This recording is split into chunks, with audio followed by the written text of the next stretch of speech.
Saudara-saudara pendengar yang kami kasihi dimanapun Anda berada, Anda kembali bersama kami dalam acara Telaga Tegur Sapa Gembala Keluarga. Saya Gunawan Santoso dari Lembaga Bina Keluarga Kristen akan berbincang-bincang dengan Bapak Pendeta Dr. Paul Gunadi. Beliau adalah seorang pakar dalam bidang konseling. Perbincangan kami kali ini tentang pengaruh keluarga asal. Kami percaya acara ini pasti bermanfaat bagi kita sekalian, dan dari studio kami mengucapkan selamat mengikuti. Pasangan suami istri tentu masing-masing punya keluarga asal Pak Paul ya. Jadi orang tuanya atau orang tua angkatnya. Tapi yang pasti kan mereka punya latar belakang yang kadang-kadang itu tidak sejalan, tidak sepadan atau banyak perbedaan di sana Pak Paul ya. Nah ini pengaruhnya apa Pak Paul di dalam hubungan suami istri berikutnya? Jadi ternyata Pak Gunawan memang bagaimanakah orang tua kita itu tuh berelasi, bagaimanakah mereka memperlakukan kita sebagai anak, akhirnya itu akan sangat mempengaruhi relasi kita dengan pasangan kita sekarang ini Pak Gunawan. Jadi kita akan coba fokuskan pada dua pola relasi yang mewarnai relasi pernikahan kita yang sekarang. Yang pertama adalah relasi pernikahan orang tua kita. Singkat kata, bagaimanakah mereka memperlakukan satu sama lain berpengaruh pada cara kita memperlakukan pasangan kita sekarang. Saya berikan contoh. Misalkan ibu adalah seorang yang dominan, sedang ayah seorang yang pasif. Nah, jika kita adalah anak yang dekat dengan ayah, maka besar kemungkinan kita akan berperilaku kebalikan dari ibu. Karena kita tidak suka dengan ibu yang bersikap dominan. Kita pun bertekad untuk tidak seperti itu. Nah, jadi kita akan menikah, kita akan mencoba menjadi orang yang tidak dominan. Karena sekali lagi ya, ingatan mama yang dominan itu negatif buat kita. Jadi kita coba nggak dominan. Nah, sebaliknya bila kita kebetulan dekat dengan ibu yang dominan itu, maka kita cenderung mengadopsi sikap ibu yang dominan dan akan bersikap dominan terhadap pasangan kita sekarang. Jadi misalkan kita melihat ayah kita memang itu orangnya pasif, ayah kita itu orangnya nggak bertanggung jawab, ibu itu kerja keras, ya nggak apa-apa ibu dominan karena ibu memang harus kerja keras. Nah kita besar kemungkinan akan mengadopsi sikap ibu yang dominan itu. Apalagi kalau kita nanti punya pasangan, kita anggap pasif juga, udah dah. Kita akan benar-benar menjiplak pola relasi orang tua kita dulu itu. Tapi itu kan tergantung kita sebagai pihak wanita atau yang pria gitu Pak Paul ya. Yang kalau anak wanita kebanyakan memang cenderung mencontoh ibunya gitu. Baik dominan maupun enggak. Nah, sebetulnya tergantung juga Pak Gunawan, kalau misalnya kebetulan anak wanita itu dekat dengan ayahnya, dan dia kasihan dengan ayahnya itu tuh kok diperlakukan seperti itu oleh ibunya, mungkin enggak loh, dia nggak mau jadi kayak ibunya. Walaupun karena dia udah sering lihat, ya bisa jadi adalah yang dia udah adopsi lah, dia udah tertular lah gitu. Tapi ya sebetulnya dia mencoba untuk enggak. Namun kalau dia itu tuh anak perempuan, dia nggak suka lihat ayahnya yang pasif itu, betul Pak Gunawan. Dia akan benar-benar ya menjiplak pola ibunya. Setelah menikah dia juga akan dominan, dia pengen kuasai suaminya. Itu kan juga tergantung seberapa akrabnya anak ini dengan orang tuanya gitu Pak Paul. Kalau sejak kecil memang tidak terlalu akrab, ya mungkin juga tidak terlalu berpengaruh. Betul sekali. Jadi memang sedikit banyak ini bergantung pada kedekatannya, hubungan kita dengan baik ibu maupun ayah. Jadi dampak itu tuh akan lebih besar jika memang misalkan kita dekat ayah kita atau dekat dengan ibu kita. Namun coba kita lihat yang lain lagi Pak Gunawan, yaitu jika kita misalkan seorang laki-laki ya, melihat mama itu kok dominan terhadap papa, besar kemungkinan ya, kita nggak suka Pak Gunawan. Kita itu dekat apa nggak dekat sama ayah, nomor 2 ada. Pokoknya kita lihat kok mama dominan kepada papa, dan kebetulan kita adalah laki-laki, nah biasanya kita nggak suka.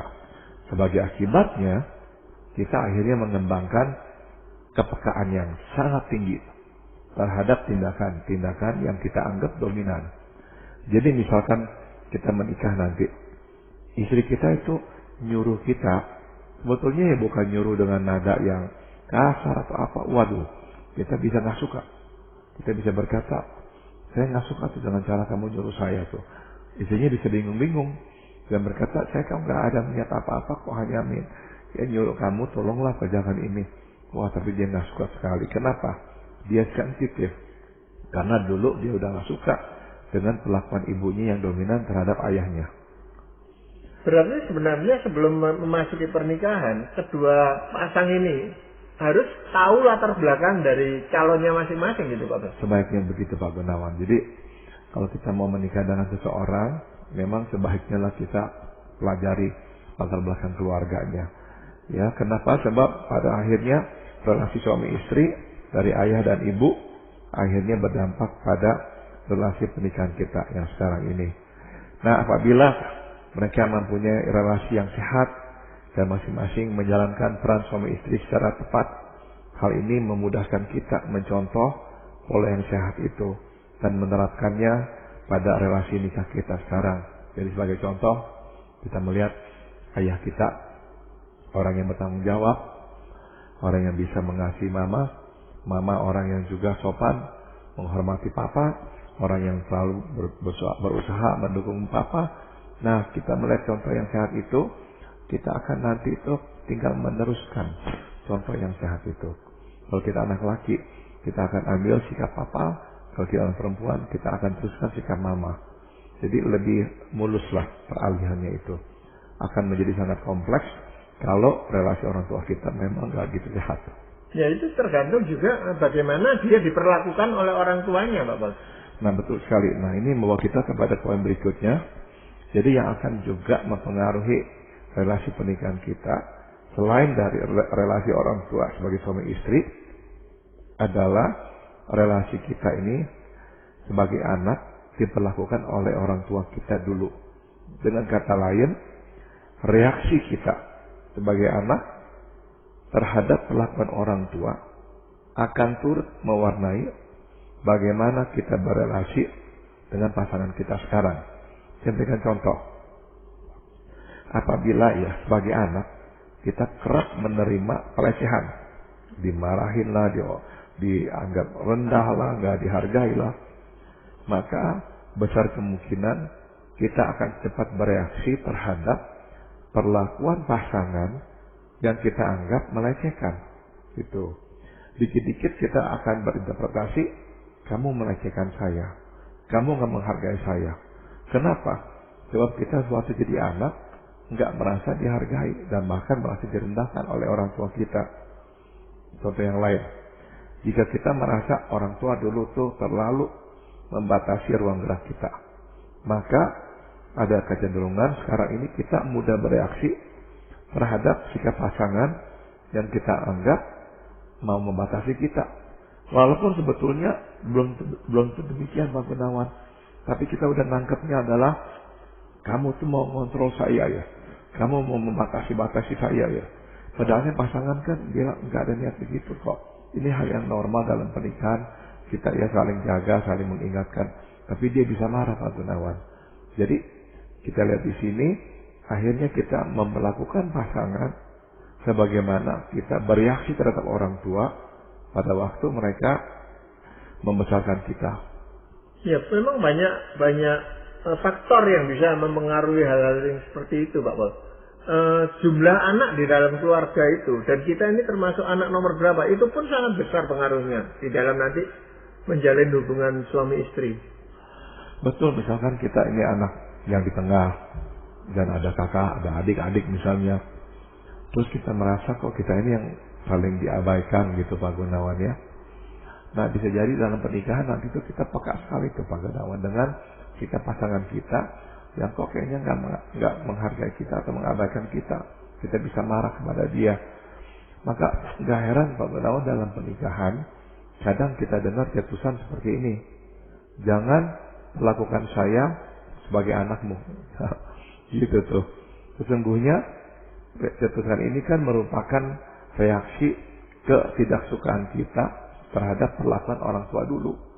Jadi makin banyak ketidaksukaan terhadap cara orang tua memperlakukan kita dulu, akan makin banyak reaksi yang kita keluarkan kepada pasangan kita sekarang. Kecuali ya dia memperlakukan kita 100% kebalikan dari orang tua kita dulu. Jadi sebenarnya yang lebih banyak diserap oleh anak ini sikap-sikap positif atau sikap-sikap negatif dari orang tua, Pak Man? Nah sebetulnya kalau memang banyak yang negatifnya dan kita bereaksi seringkali terhadap yang negatif itu yang akan mewarnai kita. Tapi kalau memang kita melihat enggak kok orang tua kita juga sama kita, caranya baik ya, sehat, menghargai kita, tapi juga mendisiplin kita dan sebagainya. Nah, besar kemungkinan kita juga akan nanti mengharapkan pasangan berbuat yang sama kepada kita, Pak Gunawan. Kita ngomong dengan orang tua didengarkan dan dihargai. Nah, kita juga mau pasangan juga ya kalau kita ngomong mendengarkan dan menghargai kita. Atau orang tua nggak memaksakan kehendak, dia akan coba ya berdiskusi dengan kita, berdialog dengan kita. Nah, kita juga mengharapkan pasangan begitu. Jangan paksa saya dong. Tolong ada apa-apa ngomongin. Ya, jangan sampai mendesak-desak. Saya nggak suka begitu. Nah, itu adalah reaksi-reaksi yang kita berikan sebetulnya ya kepada orang tua kita dulu. Yang kita sekarang terapkan dalam relasi kita dengan pasangan nikah kita. Tapi kalau kita bersikap dengan cara yang banyak dipengaruhi orang tua kita, Pak Paul, pasangan kita itu kan jadi bingung menghadapi kita. Mengenal kita kan hanya baru beberapa tahun. Nah, kita mengenal orang tua kita kan sudah lebih lama daripada dia gitu. Betul sekali. Jadi memang dalam pernikahan akhirnya ya dua-dua pihak ya harus memang memahami ya tentang pasangan kita itu, dan akhirnya tuh kalau kita telusuri, kita ajak yang ngomong, kita akan bisa temukan sebetulnya apa yang dia itu lakukan kepada kita berkaitan sekali dengan dia sebagai anak atau dia melihat orang tuanya dulu berrelasi sebagai suami dan istri.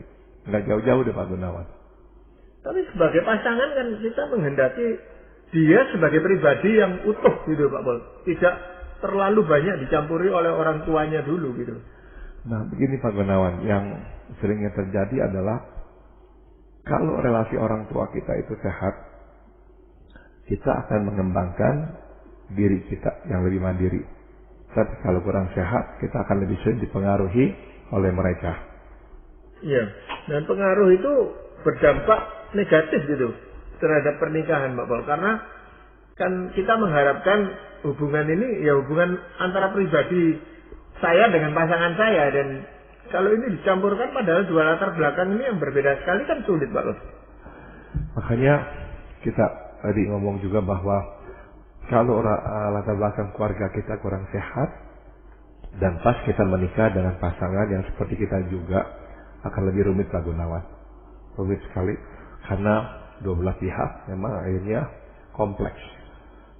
Apa yang orang tuanya dulu lakukan dia nggak mau lakukan atau kebalikannya. Jadi akhirnya nanti akan berpengaruh ke dalam relasi mereka.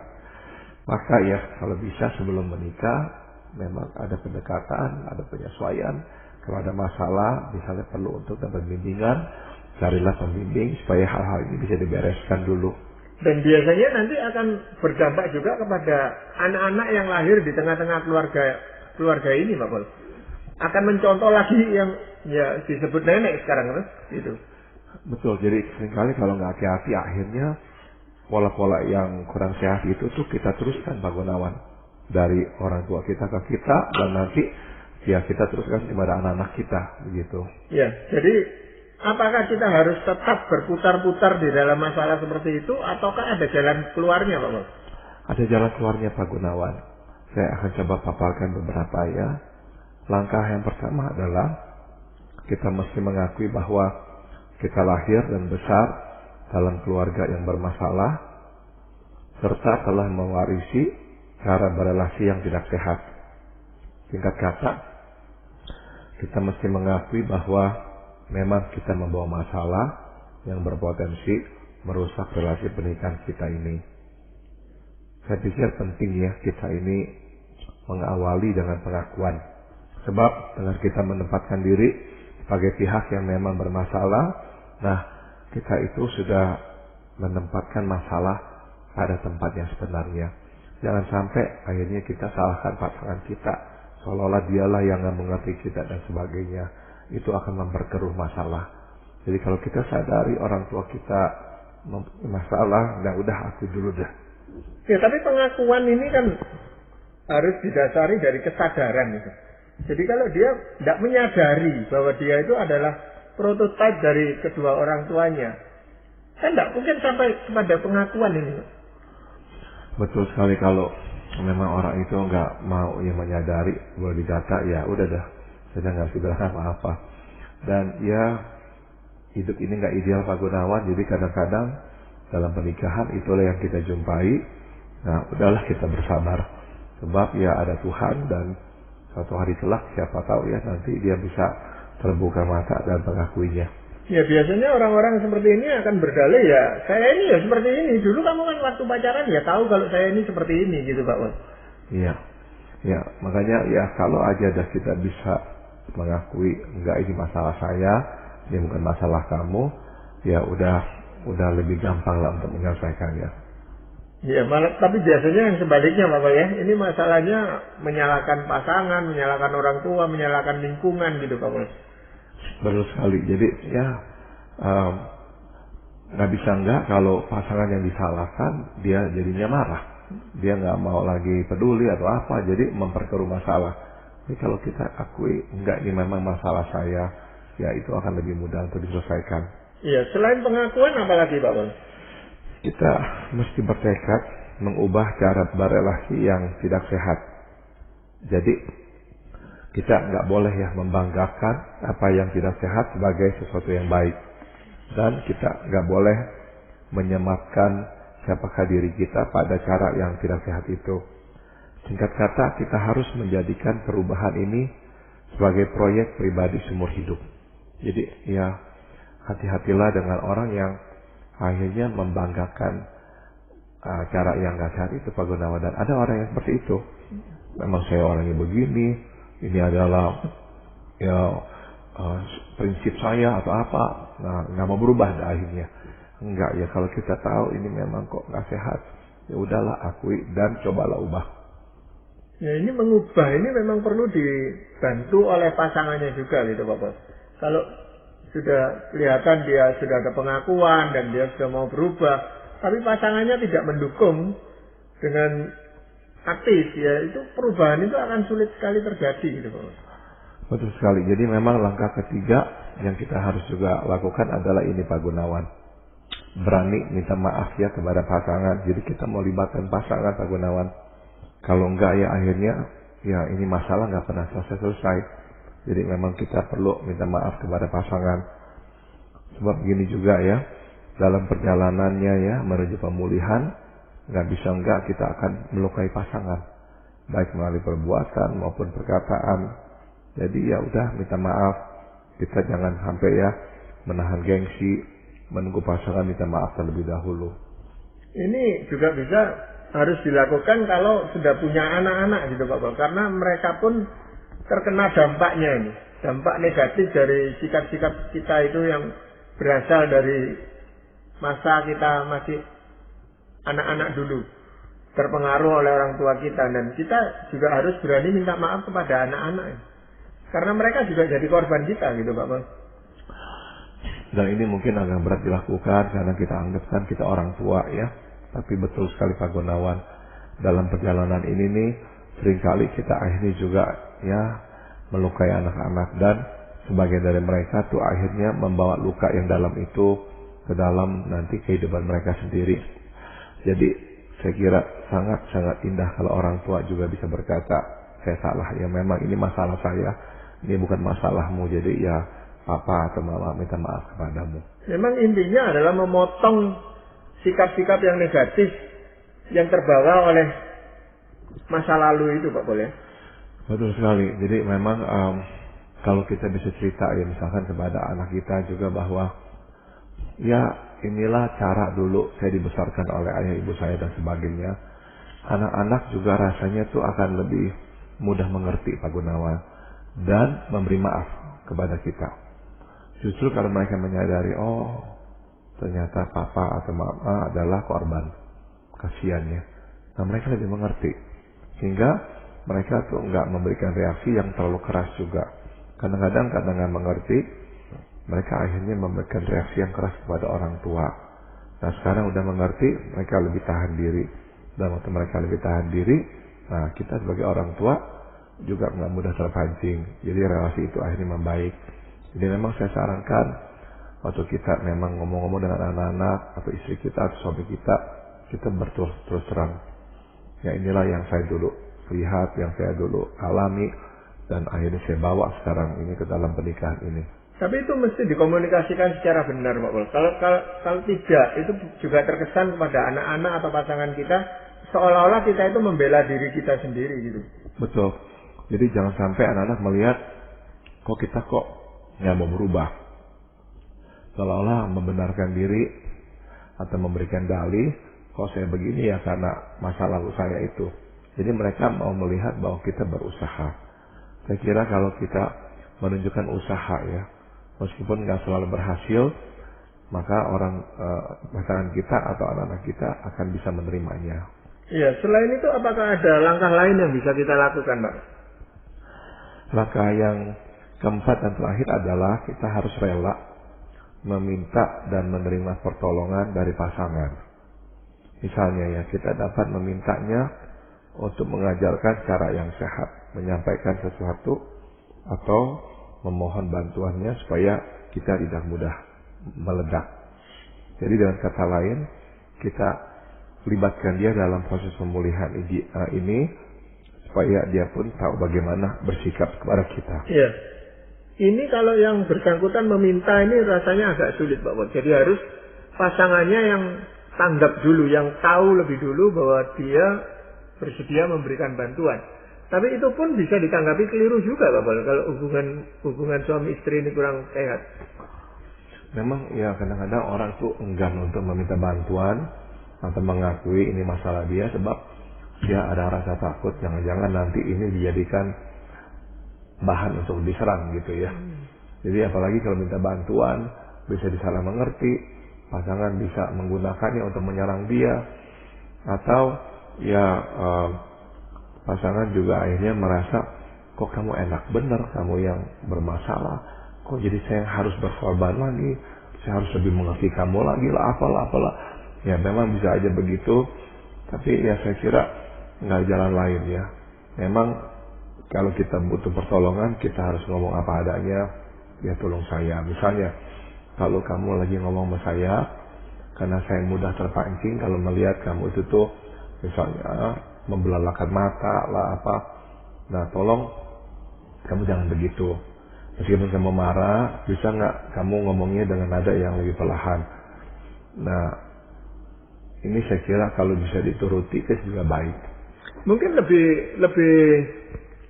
mudah atau lebih lancar kalau nasihat itu datang dari pihak ketiga, Pak Pol, bukan dari pihak pasangan gitu.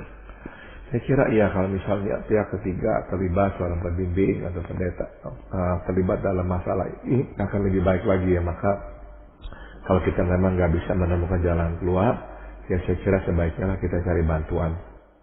Pak Pol, mungkin para pendengar kita sebagian ya juga sudah melaksanakan apa yang Pak Pol uraikan dari nomor 1 sampai 4 itu, Pak Pol ya. Namun mereka tetap kenyataannya itu masih mengalami kesulitan di dalam berinteraksi, khususnya suami istri. Nah ini bagaimana, Pak Pol? Langkah terakhir adalah ini, Pak Gunawan. Kita mesti bersabar dan terus bergumul dengan pola yang tidak sehat. Kita tidak boleh menyerah meski kadang kita gagal. Jadi kita mesti mengingat prinsip ini. Pertumbuhan rohani itu adalah pergumulan rohani. Tidak ada pertumbuhan tanpa pergumulan. Saya akan bacakan dari kitab Roma pasal 7 ayat 19 sampai 21. Sebab bukan apa yang aku kehendaki, yaitu yang baik yang aku perbuat, melainkan apa yang tidak aku kehendaki, yaitu yang jahat yang aku perbuat. Demikianlah aku dapati hukum ini. Jika aku menghendaki berbuat apa yang baik, yang jahat itu ada padaku. Ini adalah pengakuan Paulus, Pak Gunawan. Bukan pengakuan di masa lampau, tapi pengakuan di masa sekarang. dia pun bergumul. Jadi rupanya masih ada pola-pola yang tidak sehat, pola-pola yang berdosa yang masih melekat pada dirinya, dan itu menjadi pergumulannya. Jadi kita mesti mengingat bahwa sekali lagi ya, pertumbuhan rohani itu merupakan sebuah perjalanan, sebuah pergumulan. Jadi jangan berhenti berjalan, jangan berhenti bergumul. Suatu hari kelak kita pasti akan tiba. Iya, artinya selama kita masih manusia yang tidak sempurna dan hidup sebagai pasangan suami istri, interaksi itu pasti akan mengalami gangguan-gangguan itu, Pak Boleh. Saya kira demikian, Pak Gunawan. Jadi ya sekali lagi, jalan terus, jangan menyerah. Ya, kita tahu bahwa di dalam Tuhan itu pasti ada cara yang tepat untuk kita itu bisa menyelesaikan masalah yang ada gitu, Pak Pol. Nah, apakah ada firman Tuhan yang bisa memberikan pedoman bagi kita untuk itu? Amsal pasal 24 ayat 6 berkata, karena hanya dengan perencanaan engkau dapat berperang, dan kemenangan tergantung pada penasihat yang banyak. Karena hanya dengan perencanaan engkau dapat berperang, kemenangan tergantung pada penasihat yang banyak. Artinya ya, karena kita udah mengerti duduk masalah, maka sebaiknya kita menyelesaikan dengan sebuah perencanaan. Ya, kita selesaikan. Jadi kalau kita mau menang perang, mesti ada strateginya. Kalau kita mau membangun relasi pernikahan kita, juga mesti ada langkah-langkah yang kita ambil. Jangan berharap pernikahan ini tiba-tiba menjadi baik, berubah dengan sendirinya. Enggak, kita harus berusaha. Langkah-langkah ini kita harus ambil.